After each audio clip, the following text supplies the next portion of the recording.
Hi all, welcome to my channel. അപ്പോൾ ഇന്ന് നമുക്ക് എളുപ്പത്തിൽ ഒരു പാസ്ത ഉണ്ടാക്കിയാലോ. അതായത് നമ്മൾ സ്റ്റോർ ബോട്ട് സോസുകളൊന്നും ഇല്ലാതെ നമ്മൾ കടയിൽ നിന്ന് പാസ്ത സോസ് ഒന്നും വാങ്ങിക്കാതെ വീട്ടിൽ തന്നെ നമ്മളൊരു സോസ് വെച്ചിട്ട് നല്ല ചീസി ആയിട്ടുള്ള ഒരു ചിക്കൻ പാസ്ത ഉണ്ടാക്കുന്നത്. വലിയ ബുദ്ധിമുട്ടൊന്നുമില്ല, പക്ഷെ നല്ല ടേസ്റ്റാണ്. അപ്പോൾ അതിന് വേണ്ടിയിട്ട് ഞാൻ എന്താ 2 ടൊമാറ്റോ ഇതുപോലെ അതിൻ്റെ മൂടൊന്ന് ചെറുതായിട്ടൊന്ന് വരഞ്ഞിട്ട് ഒന്ന് മുങ്ങിക്കിടക്കുന്ന രീതിയിൽ വെള്ളം ഒഴിച്ച് അത് അടുപ്പത്ത് തിളപ്പിക്കാൻ വെക്കുന്നുണ്ട്. നമുക്ക് അതിൻ്റെ സ്കിന്ന് റിമൂവ് ചെയ്യണം. സ്കിന്നോട് അടിച്ചാൽ ശരിയാവില്ല. അതിലൊന്ന് വെന്തിട്ട് വേണം നമ്മളിത് സോസിന് വേണ്ടിയിട്ട് അരച്ചെടുക്കാൻ. അപ്പോൾ അതവിടെ തിളയ്ക്കുന്ന സമയം കൊണ്ട് ഇപ്പോൾ ഒരു സവാള എടുത്തിട്ടുണ്ട്, ഒരു ക്യാപ്സിക്കം എടുത്തിട്ടുണ്ട്, അതും ഒന്ന് ക്യൂബായിട്ടൊന്ന് അരിഞ്ഞ് വെക്കുന്നുണ്ട്. ഇതിപ്പോൾ നമുക്ക് വഴറ്റിയെടുക്കാൻ വേണ്ടിയിട്ടാണ്.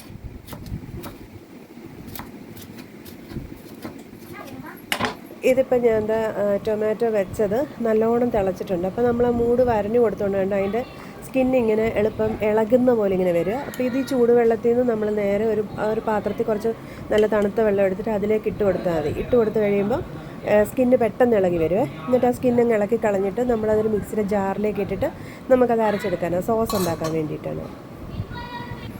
അപ്പോൾ ഇത് ഞാൻ സ്കിന്നെല്ലാം റിമൂവ് ചെയ്ത് ഇതുപോലെ ഒരു മിക്സിയുടെ ജാറിലേക്ക് ഇട്ടു. അതിലേക്ക് ഇപ്പം ഞാൻ 1/2 ടീസ്പൂൺ പഞ്ചസാരയും ഇട്ട് കൊടുക്കുന്നുണ്ട്. വെള്ളമൊന്നും ചേർക്കേണ്ടത്, നല്ലോണം ഇതുപോലെ അടിച്ചെടുത്ത് വെക്കുക. ഇനി നമുക്ക് പാസ്ത ഒന്നെടുക്കാം. ഞാനിപ്പോൾ 2.5 കപ്പ് പാസ്ത എടുക്കുന്നുണ്ട്. ഞാനിത് ജസ്റ്റ് ഒന്ന് കഴുകി എടുക്കുന്നുണ്ട്. പാസ്ത ഇതിനെ കഴുകുമോ എന്ന് എനിക്കറിയില്ല, പക്ഷെ ഞാൻ എന്തായാലും ഒന്ന് കഴുകി വെള്ളം ഒന്ന് ഊറ്റാൻ വെച്ചിട്ടുണ്ട്. എനിക്ക് തോന്നുന്നു കഴുകണ്ടായിരിക്കാൻ, ചിലപ്പം കഴുകി കഴിഞ്ഞാണ് ഞാൻ ഓർക്കുന്നത് കഴുകണോ വേണ്ടായിരുന്നോ എന്ന്. ഇനിയിപ്പോൾ ഒരു കുക്കർ അടുപ്പത്ത് വെക്കാണ്. അതിലേക്ക് ഞാനിപ്പം സൺഫ്ലവർ ഓയിൽ ഉപയോഗിച്ചിരിക്കുന്നത്. സൺഫ്ലവർ ഓയിൽ അല്ലെങ്കിൽ ഒലിവ് ഓയിൽ ഉപയോഗിക്കാം. ഇനി അതല്ലെങ്കിൽ ബട്ടർ ഉപയോഗിക്കാം. വെളിച്ചെണ്ണ ഉപയോഗിക്കരുത് കേട്ടോ. വെളിച്ചെണ്ണ ഉപയോഗിച്ച് അതിൻ്റെ ടേസ്റ്റേ മാറിപ്പോവും. ഇനി നമ്മൾ അരിഞ്ഞു വെച്ച ഉള്ളിയും ക്യാപ്സിക്കവും ഇതിലേക്ക് ഇട്ട് കൊടുത്തിട്ട് നമ്മളൊന്ന് വഴറ്റിയെടുക്കുകയാണ്. അപ്പോൾ ഇതിപ്പം ഒത്തിരി ഒന്ന് വഴണ്ട് പോകുന്നു വേണ്ട, ജസ്റ്റ് ഒന്ന് വഴണ്ടാൽ മതി. നമുക്ക് ആ ഉള്ളിയും ക്യാപ്സിക്കവും ഒന്ന് കടിക്കാൻ കിട്ടണം, ആ ഒരു രീതിയിലേ ആവാവൂ. നമ്മൾ ഒത്തിരി വഴറ്റി കഴിഞ്ഞാണല്ലോ ഇതങ്ങ് എല്ലാം കൂടെ ചേരുമ്പോൾ ആ ഒരു ടേസ്റ്റ് കറക്റ്റ് ആവില്ല. അപ്പോൾ ഒരു ലേശം ഉപ്പിട്ട് കൊടുത്താൽ മതി ഇതിലേക്ക്. കാരണം നമ്മളിനി ഇതിലേക്ക് ചീസൊക്കെ ആഡ് ചെയ്യുന്നതാണ് അവസാനം. അപ്പോൾ നമ്മൾ വെജിറ്റബിൾസിൽ ഒത്തിരി ഉപ്പ് ചേർത്ത് കൊടുത്ത് അവസാനമാകുമ്പോൾ ചിലപ്പോൾ ഉപ്പ് ഒത്തിരി കൂടാൻ ചാൻസ് ഉണ്ട്. അപ്പോൾ ഇതാ ഇത്രയൊന്ന് വഴണ്ടാൽ മതി, ജസ്റ്റ് ഒന്ന് വഴണ്ട് വരുന്നു എന്നുള്ള ആ ഒരു അവസ്ഥ മതി. അപ്പോൾ നമ്മൾ ഫ്ലെയിം ഓഫ് ചെയ്തിട്ട് അത് വേറൊരു പാത്രത്തിലേക്ക് അങ്ങ് മാറ്റി വെക്കണം. ഇത് നമ്മൾ ഏറ്റവും അവസാനമേ നമ്മളിത് പാസ്തയിൽ ചേർത്ത് കൊടുക്കുകയുള്ളൂ. അല്ലെങ്കിൽ ചിലപ്പം ഈ കുക്കറിലിട്ടാണ് നമ്മളിപ്പോൾ പാസ്തയെല്ലാം വേവിക്കുന്നത്. അപ്പോൾ എല്ലാം കൂടെ ഒരുമിച്ചിട്ടടിച്ച് എല്ലാം കൂടെ കുഴഞ്ഞ് ഒരു സാമ്പാർ വരുമായിപ്പോൾ. ഇനിയിപ്പോൾ ഞാൻ കുറച്ച് ചിക്കൻ ബ്രസ്റ്റ് എടുത്തിട്ടുണ്ട്. അതിൽ ഞാൻ ഉപ്പ്, കുറച്ച് കുരുമുളക് പൊടി മാത്രം വെച്ചിട്ട് മാരിനേറ്റ് ചെയ്തിരിക്കുക. അപ്പോൾ അതിപ്പോൾ ഞാൻ വീണ്ടും സൺഫ്ലവർ ഓയിൽ ഒഴിച്ചിട്ട് ഈ അരിഞ്ഞ ചിക്കനും കൂടെ അതിലേക്ക് ചേർത്ത് ഒന്ന് മിക്സ് ചെയ്ത് ഒരൊറ്റ വിസിൽ കയറ്റാൻ വേണ്ടിയിട്ടൊന്ന് വെക്കുവേ. അപ്പോൾ ഇത് ചിക്കൻ ഇഷ്ടമില്ല എന്നുള്ളവർക്ക്, അല്ലെങ്കിൽ ചിക്കൻ വേണ്ട എന്നുള്ളവർക്ക് ഈ പാട്ട് സ്കിപ്പ് ചെയ്യാം, ചിക്കൻ ചേർക്കണ്ട. ഇപ്പോൾ ഇത് ഒരു വിസിൽ കേട്ടപ്പോൾ ഞാൻ പിന്നെ അത് വിസിൽ പ്രഷർ കളയുന്നുണ്ട്. കാരണം ചെറിയ പീസായിട്ട് അരിഞ്ഞ് വെച്ചിരിക്കുകയാണല്ലോ, പിന്നെ അത് നല്ലോണം വെന്തിട്ട് ആ സമയം കൊണ്ട് വേവാനുള്ളതേ ഉള്ളൂ.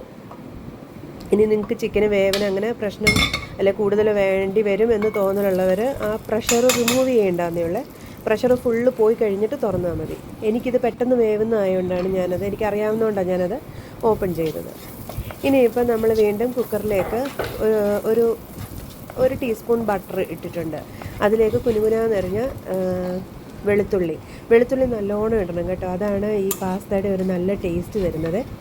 ഇനി ഇതിലേക്ക് ഞാനിപ്പോൾ 1 ടീസ്പൂണ് മൈദപ്പൊടിയാണ് ഇട്ടിരിക്കുന്നത്. ഇത് നമുക്ക് സോസിനൊരു തിക്നെസ് കിട്ടാൻ വേണ്ടിയിട്ടാണ് നമ്മൾ ഈ മൈദപ്പൊടി ചേർക്കുന്നത്. അപ്പോൾ ഈ മൈദപ്പൊടി ഇട്ടിട്ട് നമ്മൾ ചെറിയ ഫ്ലെയിമിൽ വെച്ചിട്ട് വേണം ചെയ്യാൻ. ഏറ്റവും ചെറിയ ഫ്ലെയിമിലാണ് ഞാൻ വെച്ചിരിക്കുന്നത്, അല്ലെങ്കിൽ ഇത് മൈദ കരിഞ്ഞു പോകും. അപ്പോൾ ഇത് നല്ലോണം ഒന്ന് മിക്സ് ചെയ്ത് അതിൻ്റെ ആ ഒരു ആ പച്ച സ്മെല്ലെല്ലാം ഒന്ന് പോണേ. ശരിക്കും കുറച്ചുകൂടെ ബട്ടർ ഒഴിക്കായിരുന്നു, അതെനിക്ക് മിക്സ് ചെയ്ത് വന്നപ്പോഴാണ് എനിക്ക് തോന്നിയത്. പക്ഷേ എനിക്ക് ബട്ടർ ഇല്ലായിരുന്നു പിന്നിടാൻ. അപ്പോൾ കുറച്ചുകൂടെ ബട്ടർ ഒഴിക്കുകയാണെങ്കിൽ അത് നല്ല ഇതായിട്ടിരിക്കുമേ. ഇനിയിപ്പോൾ ഇതിലേക്ക് മറ്റേ അരച്ച് വെച്ച തക്കാളിയുടെ പേസ്റ്റ് ഉണ്ടല്ലോ, അതും ഇതിലേക്ക് ചേർത്തിട്ട് നല്ലോണം മിക്സ് ചെയ്ത് കൊടുക്കണം.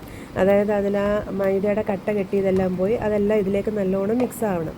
ഒത്തിരി അങ്ങ് എഫേർട്ട് എടുക്കുകയൊന്നും വേണ്ട, കാരണം നമ്മളിപ്പോൾ ഇതിനകത്തായിട്ട് പാസ്ത ഇട്ടിട്ട് വേവിക്കാൻ വേണ്ടിയിട്ടുള്ളതാണ്. അപ്പം എന്തെങ്കിലും കട്ട ഉണ്ടെങ്കിലും അങ്ങ് ഉടഞ്ഞ് പൊക്കോളും. അപ്പോൾ ഇത് ഞാൻ ഏകദേശം നല്ലോണം ഇളക്കി അതിൻ്റെ ആ ഒരു കട്ടയൊക്കെ ഒന്ന് ഉടച്ച് എല്ലാം ഒന്ന് വേവിച്ചിട്ടുണ്ട്. അപ്പോൾ ഞാനിതാണ് ഞാൻ പറഞ്ഞത്, പാസ്ത കഴുകി ഞാനൊന്ന് വാലാൻ വെച്ചിരുന്നത്. അപ്പോൾ അത് ഇപ്പോൾ ഇതിലേക്ക് ഇട്ട് കൊടുത്ത് അതും കൂടി ഈ സോസിൻ്റെ കൂടെ നല്ലോണം ഒന്ന് മിക്സ് ചെയ്ത് കൊടുക്കുക. ഇനി ഇതിന് വെള്ളം ഒഴിക്കുന്ന കണക്കെന്ന് പറഞ്ഞാൽ ഞാനിപ്പോൾ 2.5 കപ്പ് പാസ്ത എടുത്തിരിക്കുന്നത്. അതുകൊണ്ട് ഞാൻ 2.5 കപ്പ് വെള്ളം, നോർമൽ വെള്ളം, തിളപ്പിച്ചതൊന്നുമല്ല, വെള്ളം ഒഴിച്ചു കൊടുക്കുന്നത്. നിങ്ങൾ എത്ര കപ്പ് പാസ്ത എടുക്കുന്നോ അതേ കപ്പിന് തന്നെ സെയിം അളവ് വെള്ളം. 1 കപ്പ് പാസ്തയാണ് 1 കപ്പ് വെള്ളം, 1.5 കപ്പ് പാസ്തയാണ് 1.5 കപ്പ് വെള്ളം. അപ്പോൾ അങ്ങനെ എത്ര കപ്പ് പാസ്ത എടുക്കുന്നോ അത്രയും കപ്പ് തന്നെ വെള്ളം ഒഴിച്ചു കൊടുക്കുക. കറക്റ്റാണ് അളവ് കേട്ടോ. അപ്പോൾ ഞാനിപ്പോൾ 2.5 കപ്പ് വെള്ളമാണ് ഒഴിച്ചു കൊടുത്തത്. 2.5 കപ്പ് പാസ്ത ഞാൻ എടുത്തിട്ടുള്ളതുകൊണ്ട്. അപ്പോൾ അതും കൂടി ഇതിലേക്ക് ഒഴിച്ച് നല്ലോണം ഒന്ന് മിക്സ് ചെയ്തിട്ട് അടച്ച് വെച്ച് വീണ്ടും 1 വിസിൽ.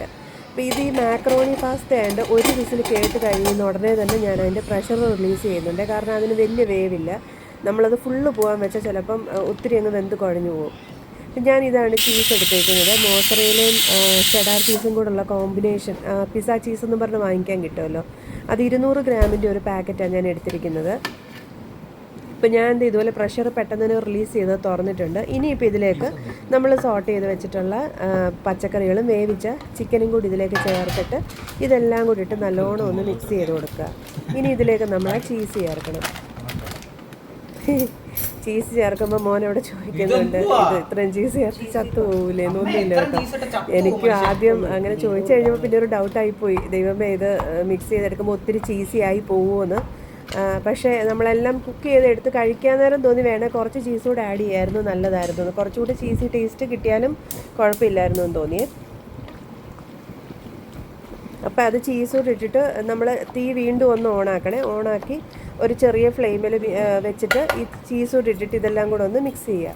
ഇനി ഇത് നമ്മൾ കുറച്ച് ക്രഷ്ഡ് മറ്റേ നമ്മുടെ ഉണക്കമുളകുണ്ടല്ലോ അതാണ് ചേർത്തത്. ഞാനപ്പോൾ ഫ്രഷായിട്ട് തന്നെ ഉണക്കമുളകൊന്ന് പൊടിച്ചെടുത്തതാണ്, ജസ്റ്റ് ഒന്ന് ക്രഷ് ചെയ്തെടുത്തതാണ്.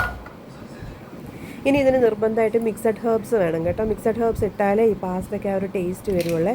അപ്പം ഇപ്പം എല്ലായിടത്തും വാങ്ങാൻ കിട്ടുമല്ലോ മിക്സഡ് ഹെർബ്സ്. അതും കുറച്ച് ഇട്ട് കൊടുക്കുന്നുണ്ട്. ഞാനിതിലിപ്പോൾ എനിക്ക് തോന്നുന്നു ഒരു ടീസ്പൂണോളം ഇട്ട് കൊടുത്തിട്ടുണ്ട്. അത് നല്ല ടേസ്റ്റാണ്. അതിടുമ്പോഴേ ഈ പാസ്തയ്ക്ക് അതിൻ്റേതായിട്ടുള്ളൊരു ടേസ്റ്റ് വരുള്ളൂ.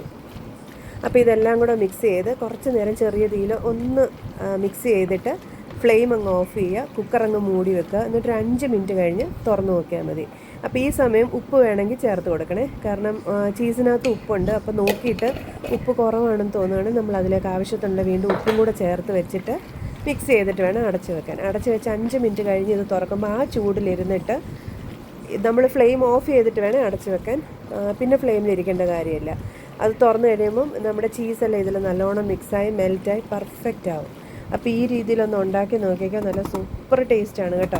നമുക്ക് വേറെ പാസ്ത സോസ് ഒന്നും വാങ്ങിക്കാതെ തന്നെ നമുക്ക് വളരെ ഹെൽത്തി ആയിട്ട് ചെയ്യാൻ പറ്റുന്നത്. ഹെൽത്തി എന്ന് ഞാൻ പറയില്ല, ഇത്രയും 200 ഗ്രാം ചീസ് ചേർത്തിട്ട് ഹെൽത്തി എന്ന് പറഞ്ഞ ആൾക്കാരടിക്കും.